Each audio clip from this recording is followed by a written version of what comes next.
Hello दोस्तों, हम आज आपके सामने लेके आए हैं अनुच्छेद 32 और अनुच्छेद 226। अनुच्छेद 32 और अनुच्छेद 226 के अंतर्गत आने वाले रिट के बारे में कि हम बार बार में ये सुनते हैं कि हाई कोर्ट ने रिट लगा दी, सुप्रीम कोर्ट ने रिट लगा दी। तो हम जानेंगे कि रिट क्या है आखिरकार और रिट के प्रकार क्या है, कितने हैं, और हाई कोर्ट और सुप्रीम कोर्ट के न्यायिक क्षेत्र में क्या अंतर है। तो चलते हैं दोस्तों नेक्स्ट। पहले जानते हैं कि रिट क्या है।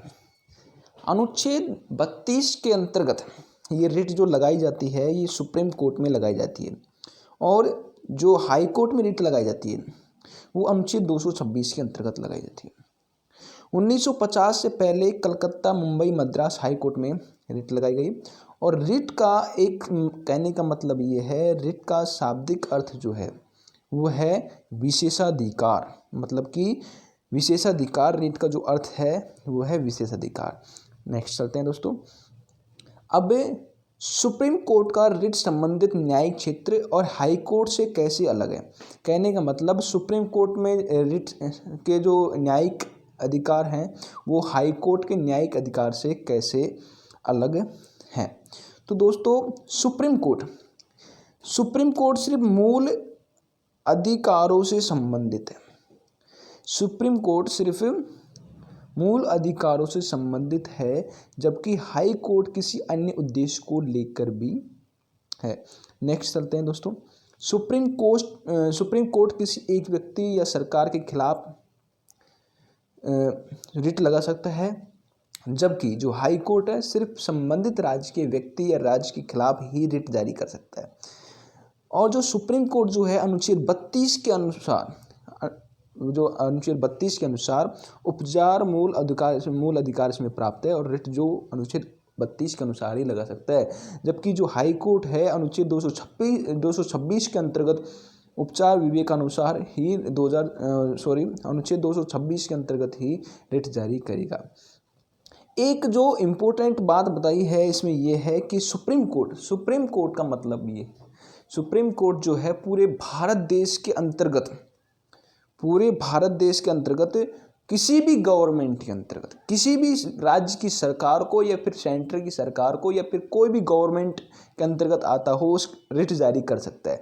जबकि जो हाई कोर्ट है, हाई कोर्ट का एरिया जो है वो स्टेट लेवल पर रह जाता है। मतलब एक राज्य के अंतर्गत ही सिर्फ संबंधित राज्य पर या संबंधित राज्य के व्यक्ति के खिलाफ ही वो रिट जारी कर सकता है। राज्य के, अब जैसे मान लो जैसे यूपी की बात, इलाहाबाद हाई कोर्ट, तो इलाहाबाद हाई कोर्ट जो है वो यूपी के अंतर्गत ही रिट जारी करेगा। अगर जैसे राजस्थान में कुछ मामला हुआ तो उसके खिलाफ इलाहाबाद हाई कोर्ट रिट जारी नहीं करेगा, उसके लिए राजस्थान हाई कोर्ट करेगा। और इसी प्रकार से अलग अलग स्टेटों के अलग अलग हाई कोर्ट होते हैं, तो वो अपने स्टेट के दायरे में ही रिट जारी कर सकता है। जबकि जो सुप्रीम कोर्ट है पूरे इंडिया के अंतर्गत अनुच्छेद 32 के अंतर्गत पूरे इंडिया में कहीं भी रिट लगा सकता है, और जो हाई कोर्ट जो है वो स्टेट के अंतर्गत अनुच्छेद 226 के अंतर्गत रिट लगाएगा। अब देख लेते हैं रिट के प्रकार कितने हैं।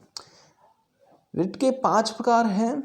एक तो बंदी प्रत्यक्षीकरण, दूसरा है परमादेश, तीसरा है प्रतिषेध, और चौथा है उत्प्रेषण, और पांचवा है अधिकार प्रच्छा। तो दोस्तों अब बंदी प्रत्यक्षीकरण को जान लेते हैं। बंदी प्रत्यक्षीकरण जो है, ये जो शब्द जो है ये लैटिनी भाषा का शब्द है। अब जो कोमा लगा के थोड़ा रिक्त स्थान छोड़ रखा है, फिर कोमा लगा के को प्रस्तुत किया जाए, तो इसका मतलब क्या है कि रिट लगाई जा सकती है, और रिट लगाने के बाद में कोर्ट ये कह सकता है कि किसी व्यक्ति का नाम आ सकता है कि उसको प्रस्तुत किया जाए, ऐसे। ठीक है, सेकंड पे चलते हैं। उस व्यक्ति के संबंध में जिसे किसी ने हिरासत में रखा हो, उस व्यक्ति के संबंध में रिट लगाई जा सकती है जिसे किसी ने हिरासत में रखा हो। अर्थात कहने का मतलब ये है कि अगर कोई बंदी है, अगर उसे बिना कानूनों के दायरे से बाहर, बिना कानूनों के, पुलिस जैसे कोई डायरेक्टली मैं बताऊं आपको सीधी सी बात में, कोई जैसे कोई थाने में कोई पुलिस वालों ने उनको बिना कानूनों के अंडर में उसको ज़बरदस्त बंदी बना रखा है, तो उनके खिलाफ कोर्ट रिट जारी कर सकता है। और थर्ड है सार्वजनिक प्राधिकरण या व्यक्तिगत दोनों के खिलाफ, मतलब कोई गवर्नमेंट सार्वजनिक प्राधिकरण या व्यक्तिगत दोनों के खिलाफ रिट जारी कर सकता है। और किन परिस्थितियों में रिट जारी नहीं किया जा सकता, किन भी परिस्थितियों में, मतलब कि कहने का मतलब ये है कि बंदी कोई ऐसा व्यक्ति जिसको ज़बरदस्ती उसके खिलाफ बिना एविडेंस प्राप्त किए पुलिस वालों ने या फिर बिना कानूनों के खिलाफ उसको ज़बरदस्ती बंदी बनाया है, तो उसके वो थाने के या फिर जो वो कंट्रोल रूम है उसके खिलाफ कोर्ट रिट जारी कर सकता है। सेकंड पे चलते हैं परमादेश।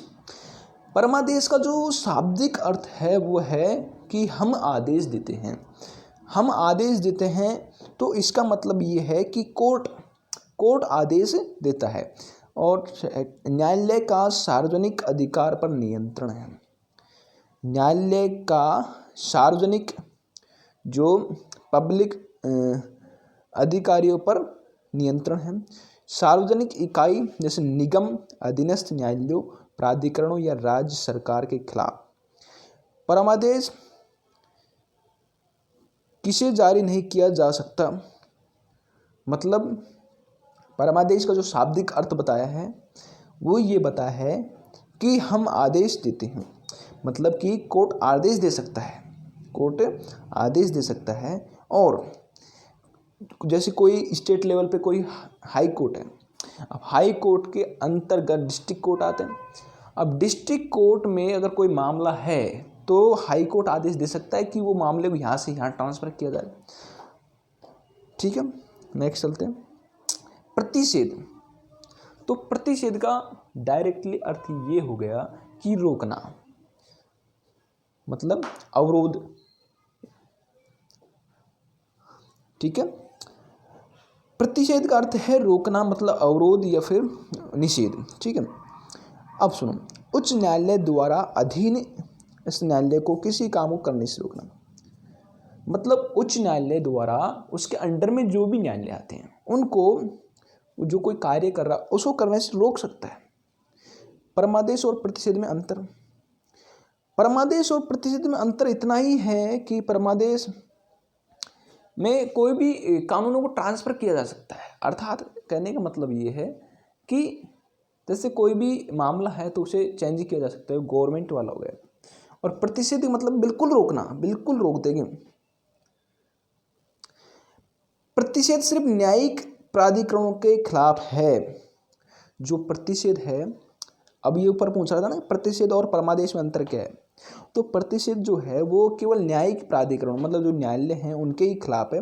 और जो इधर को बताया था ना परमादेश, परमादेश देखो सार्वजनिक इकाई, निगम, अधीनस्थ न्यायालयों और प्राधिकरणों या सरकार के खिलाफ भी हो सकता है, जबकि प्रतिषेध ओनली न्यायालयों के खिलाफ होगा। ठीक है, नेक्स्ट चलते हैं उत्प्रेषण।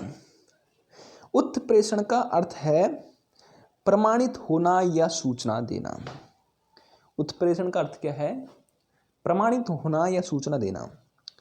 एक उच्च न्यायालय अपने अधीनस्थ न्यायालयों या प्राधिकरणों को लंबित मामलों के स्थानांतरण के लिए सीधे या पत्र लिखकर कहना, मतलब एक उच्च न्यायालय हाई कोर्ट अपने अंडर में आने वाले, जैसे मान लो डिस्ट्रिक्ट कोर्ट, मान लो सब कोर्ट, अधीन जो भी आता है अधीनस्थ न्यायालयों का प्राधिकरण लंबित मामलों के स्थानांतरण के लिए सीधे पत्र लिख सकता है। कोई मामले जैसे अटक रहे हैं, टाइम लग रहा है, तो उनके स्थानांतरण के लिए सीधे पत्र लिख सकता है।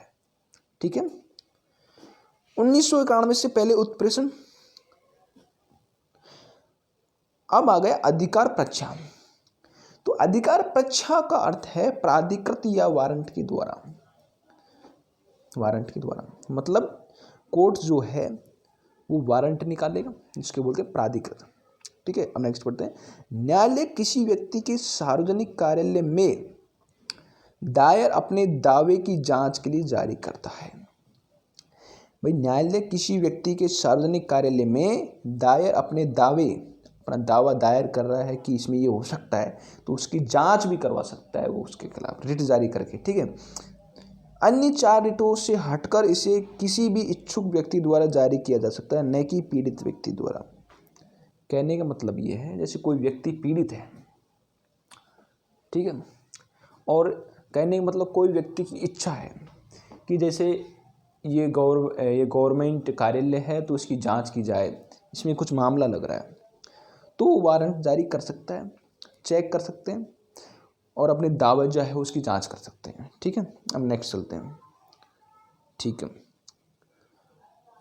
हाँ तो दोस्तों, हमने आज आपको रिट के बारे में बता दिया कि रिट अनुच्छेद 32 और अनुच्छेद 226 के अंतर्गत आती है, और रिट आखिरकार क्या है उसके बारे में मैंने आपको सबको विस्तार से बता दिया।